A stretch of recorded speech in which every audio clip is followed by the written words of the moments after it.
मैं चंदन श्रीवास्तव। उम्मीद करता हूँ कि आप लोग इंजीनियरिंग ड्राइंग काफ़ी समझ रहे होंगे, अच्छे तरीके से आप लोगों को समझ में आ रहा होगा। और आप लोगों के कमेंट्स और आप लोगों के लाइक्स और आप लोगों के सजेशंस मिल रहे हैं मुझे। तो मैं उम्मीद करता हूँ कि आगे की वीडियोस भी आप लोगों के लिए काफ़ी फ़ायदेमंद साबित होगी। आज कुछ क्वेश्चंस हैं जो हम लोग डिस्कस अभी करेंगे। एक ही क्वेश्चन है वैसे तो, कि 8 नंबर 6 से 8 नंबर के क्वेश्चन है जो यहीं से है। Projection of point, projection of straight line और प्रोजेक्शन ऑफ प्लेन्स, ये तो हमने डिस्कस कर ही रखा है। तो ये जो 4 चतुर्थांश हैं आपके ना, ये बड़े इंपॉर्टेंट है। 4 क्वाड्रेंट्स ये काफ़ी इंपॉर्टेंट है। ये अगर आप समझ लोगे ना तो आप करीब करीब इससे 60% जो ड्राइंग है आपकी कोर्स की, ये इसी से रिलेटेड है, संबंधित है। ठीक है, तो आज का क्वेश्चन जो है क्वेश्चन नंबर 30, आज हम लोग डिस्कस करेंगे क्वेश्चन नंबर 30। क्या है?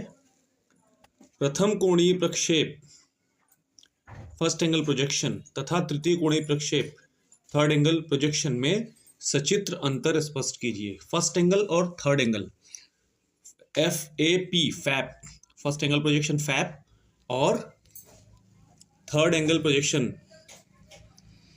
टैप, इन दोनों में हमें अंतर स्पष्ट करना है। ठीक है, तो what is the basic difference between fap and tap, आज हम लोग ये डिस्कस करेंगे। ठीक है, तो आइए शुरू करते हैं। पहला पॉइंट जो है, आइए देखिए यहाँ पे सबसे जो पहला पॉइंट है, पहला पॉइंट क्या है? फैप का, फर्स्ट एंगल प्रोजेक्शन का पहला पॉइंट है, इसमें वस्तु प्रथम चतुर्थांश अर्थात HP के ऊपर और VP के सामने होती है। आइए कंफर्म करते हैं आपको।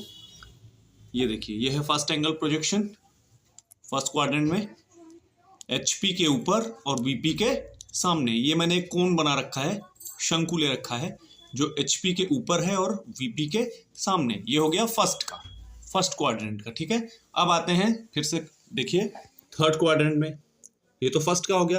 अब थर्ड में देखिए, थर्ड में क्या बोलता है?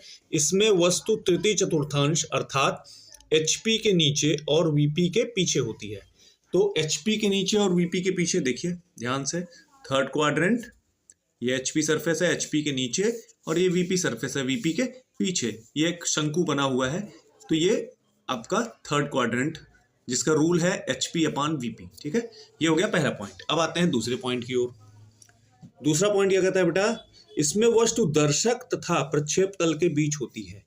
दर्शक और प्रक्षेप तल के बीच होती है। कैसे? देखिए, दर्शक का मतलब होता है व्यूअर।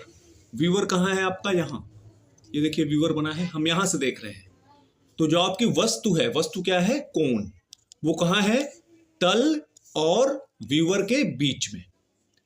ये है तल आपका, वर्टिकल तल, इसके और व्यूअर मतलब जो देख रहा है, देखने वाला, उसके बीच में है यहाँ पे। जबकि थर्ड का रूल क्या है? थर्ड में कहता है जो वस्तु होती है वो तल के पीछे होती है। मतलब जो आपका तल है, VP जो तल है, वो वस्तु और व्यूअर के बीच में होता है।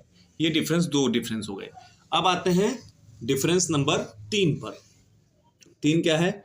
इसमें अक्ष रेखा XY ही भूमि रेखा की तरह कार्य करती है, और यहाँ पे अक्ष रेखा के नीचे उचित दूरी पर ग्राउंड लाइन खींची जाती है। मतलब जो थर्ड एंगल प्रोजेक्शन है, उसमें जो ग्राउंड लाइन है वो नीचे खींची जाती है, और जबकि फर्स्ट एंगल में जो आपका XY एक्सेस है वही आपकी भूमि रेखा है। अब आइए मैं आपको यहां समझाता हूं, ध्यान से देखिए बेटा।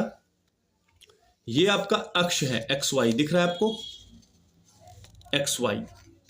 तो फर्स्ट एंगल प्रोजेक्शन में जब VP/HP होता है तो XY ही ग्राउंड रेखा की तरह काम करती है, जबकि थर्ड एंगल में HP/VP में ये ग्राउंड लाइन कुछ नीचे होती है, इस सरफेस से थोड़े से नीचे, 10 mm, 5 mm, 12 mm, वो अपने क्वेश्चन के अकॉर्डिंग हम इसको एडजस्ट करते हैं। ठीक है, अब आते हैं चौथे पॉइंट की ओर। चौथा पॉइंट क्या कहता है? इसमें वस्तु का उत्सेद, एलिवेशन, XY अक्ष के ऊपर तथा अनुविक्षेप, प्लान, XY अक्ष के नीचे बनता है। और इसमें वस्तु का बायां पार्श्व दृश्य, लेफ्ट साइड व्यू, एलिवेशन के दाहिने, और दायां पार्श्व दृश्य, राइट साइड व्यू, एलिवेशन के बाएं बनता है। चौथा और पांचवा दोनों सेट मैंने एक साथ बोला है, क्योंकि मैं यहाँ पे आपको शो करके दिखाता हूँ। जब हम फर्स्ट एंगल प्रोजेक्शन में बनाते हैं फैप में, तो हम एलिवेशन ड्राइंग का ऊपर बनता है, प्लान नीचे, और लेफ्ट साइड व्यू उल्टा चलता है, left side view right side में बनता है एलिवेशन के, और एलिवेशन के लेफ्ट साइड में राइट साइड में लेफ्ट साइड व्यू बनता है, ठीक है, अपोजिट चलता है ये, ठीक है। और कंडीशन क्या होती है, वीपी अपॉन एचपी, ठीक है। अब इधर आइए, यहां देखिए, इसमें वस्तु का उत्सेद एलिवेशन एक्स वाई अक्ष के नीचे तथा अनुविक्षेप प्लान एक्स वाई अक्ष के ऊपर बनता है, और वस्तु का बायां पार्श्व दृश्य एलिवेशन के बाएं तथा दाहिना पार्श्व दृश्य एलिवेशन के दाएं बनता है। कहने का मतलब जब भी साइड व्यू बनेगा बेटा, दोनों में एलिवेशन के अगल बगल ही बनेगा, प्लान के अगल बगल नहीं बनेगा, ध्यान रखिएगा। तो थर्ड एंगल में एलिवेशन के बाएं लेफ्ट साइड व्यू, मतलब बाएं में ही बायां साइड व्यू, और दाहिने तरफ राइट साइड व्यू, दाहिना साइड व्यू बनता है ये थर्ड में।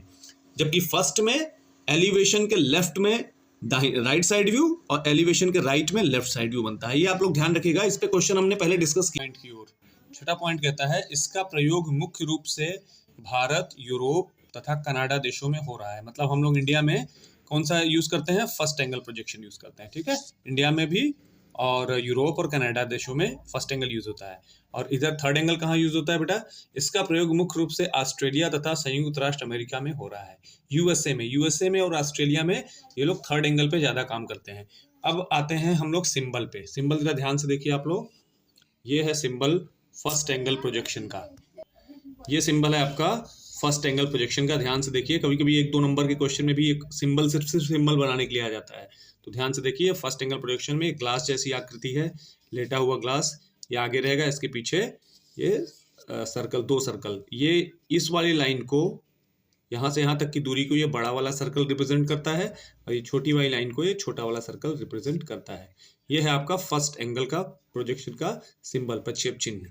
अब देखिए इधर थर्ड एंगल प्रोजेक्शन का प्रक्षेप चिन्ह कैसा है, देखिए अपोजिट हो गया, ये पहले यहाँ था और ये यहाँ था, तो ये क्या आ गया, ग्लास अब इसके पीछे आ गया, गोला आगे आ गया, ठीक है। तो ये किसका है प्रक्षेप सिंबल, थर्ड एंगल प्रोजेक्शन का।